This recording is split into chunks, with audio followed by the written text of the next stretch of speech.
Hello, everyone.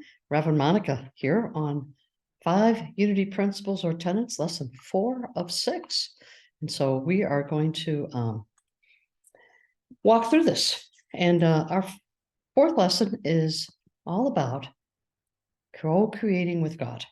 So our 5 tenets are: God is all. There's no place that God is not.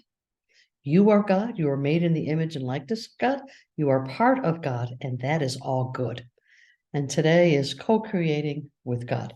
Next week, we'll do communion with God. And then our final week will be expressing as God. So what does it mean to be co-create with God? Human beings are created, their experiences, by the activity of their thinking. Everything in the manifest realm has its beginning in thought. This is a big deal. So another word for this is law of mind action. What we give our attention to grows. What we focus on is what we will experience in our life.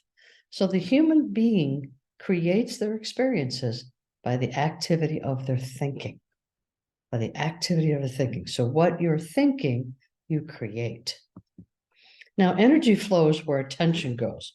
What's your attention focused on? And just like the other 2 tenets that we've been speaking about, the principles, it's important for us to understand that there's an order that these things take place. We must first fully conceptualize that everything is made of God. Everything. So that means our thoughts are made of God. That means the energy field is made of God. And we know that all of it's good, and yet sometimes it isn't appearing as good.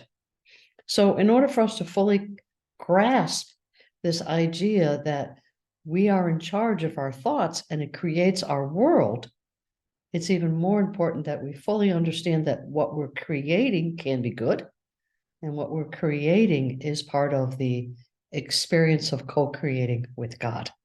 Where we get stuck is we focus on things that we really don't want. So our energy flows where our attention goes. When there's a lot of disturbances in the energy field around the world, things happen. Our weather changes. Our suicide rates go up. Our domestic violence cases go up. There's an energy field when it's negative. And it can permeate not just where we are, but it also works as a collective energy that flows beyond us. We've all had experiences of being in the presence of somebody whose energy is negative, and we start to feel that energy, even though we don't want to. When it's so pervasive, it really does permeate our cells. Our body cells pick up that energy and take ownership of it if we feed it. And that's what's important, that we don't feed that negative energy. It's very difficult. But we have to train your mind to see the good in everything. You have to do that. That's why gratitude is so important. It's so essential that we give gratitude for everything that happens in our lives. You see, even when the negative stuff happens, if we firmly believe that there's good in everything, a negative outer appearance will lend itself to our good at some point. And we need to see and know that that's the case. It's very important for us to do that. Co-creating with God, universal law, principle. Like all universal laws and principles, it is in effect for everyone, the same way, all the time, equally, even if you are not aware of the law. If you're unaware of it, doesn't change it. If you don't know anything about gravity, it doesn't mean gravity doesn't exist. So just like this, even though we don't know that we're creating our own universe, doesn't change the fact that you're in charge of that. And so as we become more engaged in the energy field and more engaged in what the truth of unity is talking about, the more in control we are of all that happens to us. You know, and some people will say, well, wait a second, I wasn't at fault in that automobile accident. So I didn't create that automobile accident. They went through the red light, not me. And I say, you're right, but you were the one that was in the intersection. Who got you to that intersection? Person that hit you? No. You chose to be in the intersection at that time and at that moment. Now, here's the thing. It's important that we understand that we don't beat ourselves up because of what we've created. We simply acknowledge that, okay, I created to be because I left the home at that time. I got there. It's like people who were not in the World Trade Center because they waited in line at the coffee shop. Normally, it doesn't take that long to get coffee, but that day it did, and they were not at their desk when those planes hit. You know, we can't explain it in concrete terms, but we know that everything that happens to us is because of this core thinking that takes place. So like all universal laws and principles, it's in effect for everyone the same way all the time. That's what makes it a principle, even if you're not aware of it. So here's a cute little thing I saw, and I really watched it because look, watch your thoughts, they become words. Watch your words, they become actions. Watch your actions, they become habits. Watch your habits, they become your character. Watch your character, it becomes your destiny. It's like, you know that eating a full bag of chips is the wrong thing to do. Does it stop us from doing it? No. Sometimes it does. But mostly we just go on automatic pilot and eat the chips. And then we want to know why we're overweight. Oh, it must be my genes. I don't think so. I don't think your genes told you to eat a bag of chips. So it's up to us to stop eating the bag of chips because that's how we change. And it's up to us to change our thoughts when we're thinking thoughts that we really don't want to become true. You know, our crazy making ideas, our storyteller in our minds can create all manner of discord.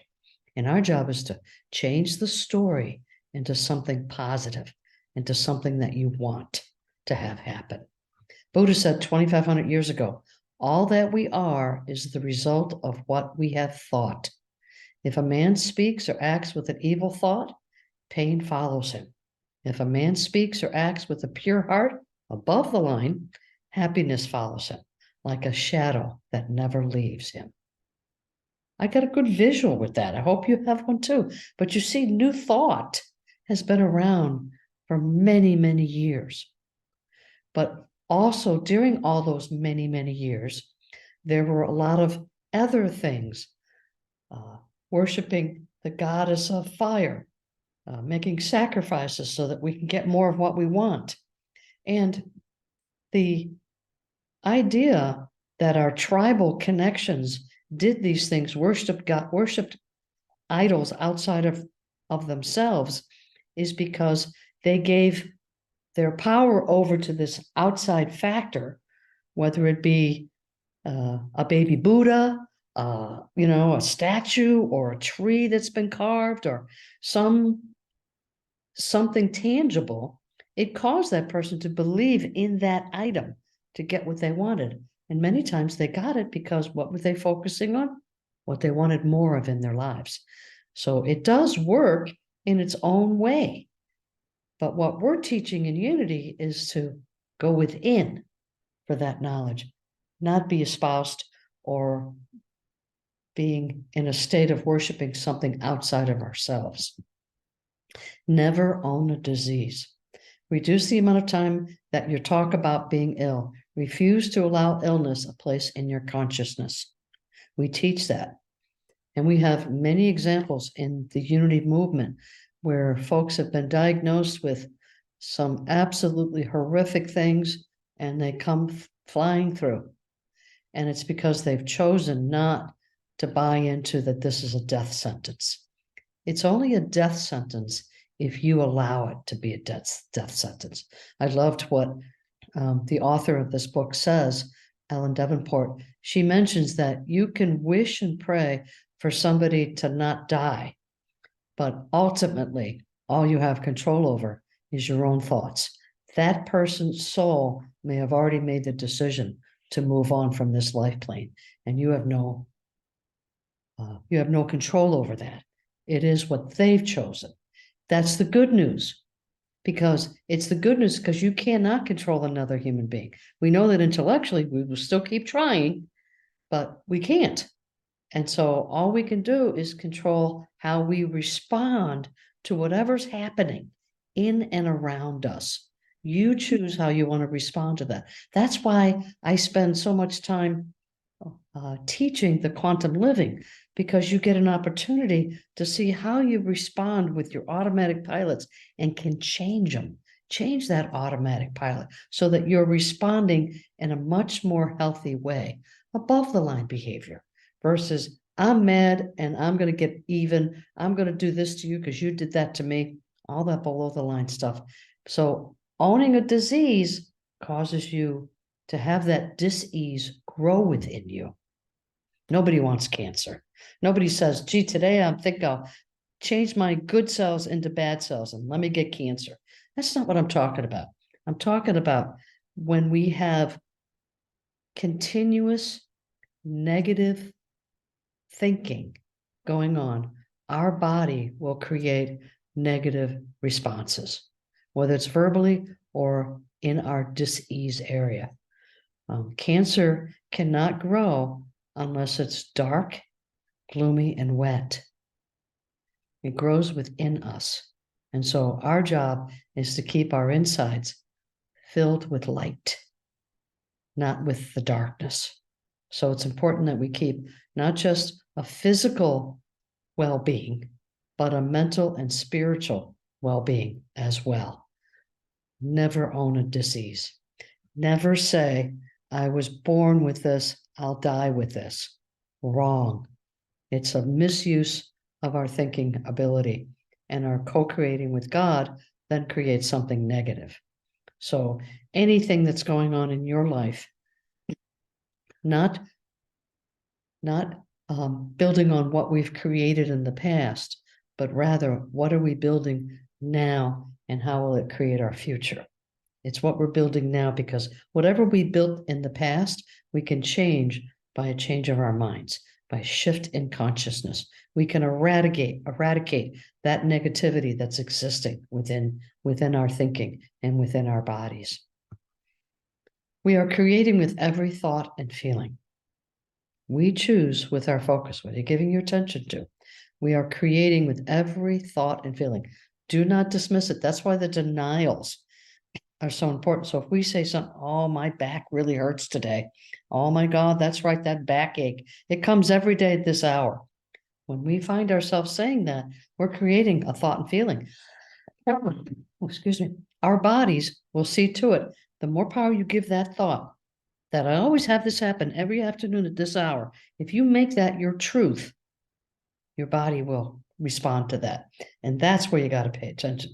If we're creating with every thought and our feeling, let's create something good and wonderful. We choose with our focus. What are you focusing on? What is going on? What are you giving your most attention to? Because that's what's going to grow.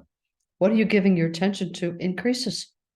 The more time you spend on one thought, the more that thought will increase and the body will respond. You see, because the body doesn't know a joke.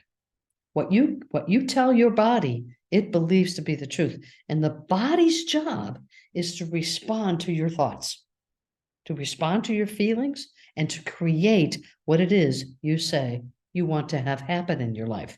It's important that you not let that happen. We live from the inside out. What's going on inside is what we are creating outside of ourselves. So many of us are raised that what's going on outside creates my feelings. And it's just the opposite. We have feelings and thoughts, and it creates the outer form because of those inner feelings and thoughts. It's important that we know the difference between that. Two of the most powerful words in existence, for what you put after them, you become. I am. I am good, or I am sick. I am wealthy. I am bad. What you give your power to after you make that I am statement is very critical. Remember, Jesus, the angel came down to Moses and said, tell them I am that I am sent me. Everything you attach to your I am is what you will create. That's that power. And that I am is God. So when you say I am sick, you're saying that as I co-create with God, I'm going to create dis-ease in my body. Please stop doing that. It's important that we shift. I want to share just a quick story with you. Susan and I bought a sectional furniture piece last June, and we bought a 3-year warranty with it. And we bought the warranty because we have a dog and we let the dog on the furniture. So a lot of things could have happened, including if there's a rip in the couch, we get a replacement. So we noticed one of the springs in one of the seats was not responding correctly. So we called and said, hey, we got a problem. A guy came out and he said, yep, you're right, spring is broken. So they're supposed to order us a new piece. This new part of the sectional was going to come. Didn't come. Finally, we called him and said, where's our sectional? I said, oh, we don't make it anymore. So we're going to credit back your account completely. And you just come into the showroom and pick out another set. Now, not a big deal, right? Except that Susan took the attitude that they're never going to fix this. This is going to be a problem. How much more do I have to spend on the phone and all this? And I kept saying, honey, you got to trust the process. You got to trust. Keep seeing it being handled. Keep seeing it being handled in a way we never thought possible. Well, a replacement living room set was never on our radar, but it was in our consciousness. Even Susan shifted. So this past weekend, we went out and we picked out a whole new living room set. And it's going to be even more fabulous than it was before for zero cost, and another 3-year warranty, of course, right? So we gave our attention to the good that was going to happen rather than bad mouthing where we got it, how they don't take care of the furniture, they don't make things the way that they used to. We didn't give any of that our attention. We stayed focused that this was going to lend itself to something bigger and better than we ever thought possible. And that came to fruition. And I believe it's possible for every thought we have to do that. So I want to share with you just a couple of thoughts to re-emphasize this importance of co-creating with God. We can only choose for ourselves, not for others. We create in consciousness, not what has already materialized. We are creating. So if it's already exists, it's already been created. We're creating additional. Pay attention to what you don't want, but focus on what you do want. You have to be conscious of what you're focusing on, especially if you don't want that, because then you have to say, I don't want that. This is what I want. And you affirm that. You get whatever you focus on. As a child of God, manifesting as God, you are actually entitled to everything. Everything. We create not just as individuals, but as groups, because that energy field, that's why when 2 or more are gathered together, there I am in the midst of you. And that becomes our truth, because the more of us that come together with the sole purpose of creating something, it happens. It happens, and the world responds to that. And our job is to make sure that what we're putting back out there for others to pick up is good. Only good. And we connect through energy. We've all felt that negative energy from somebody, and we don't like it. We don't like the way it makes us feel. And we connect through energy. So connect through your positive energy. Connect through your positive energy. We do not see things the way they are. We see things the way we are. Because it's not about out there. It's about within us. And your homework for week 4, I've got 4 areas that I want you to focus on in your groups. Name one thing you affirm about your body that is actually negative. What do you need to do to change that one thing to a positive affirming statement about yourself? We all do it. So please don't take the stance that, oh, I don't do that. That's not me. Sorry. Until you ascend, there's something that you think negatively about yourself. So think about it and make a change there. In Matthew 7:7, it says, what is Jesus telling us about this statement? Ask and it will be given to you. Search and you will find. Knock and the door will be open to you. Please discuss that question in your group and within yourselves and anybody else you have a spiritual relationship with. What does that Bible verse mean to you? The third one, explain the difference between living from inside out to living from the outside in. And the last one, feel what we want rather than reacting to what is in the moment. Feel it, what we want, rather than reacting to what is in the moment. So give that all some thought. God bless you. I love you. And keep spirit grouping. See you next time. Bye now.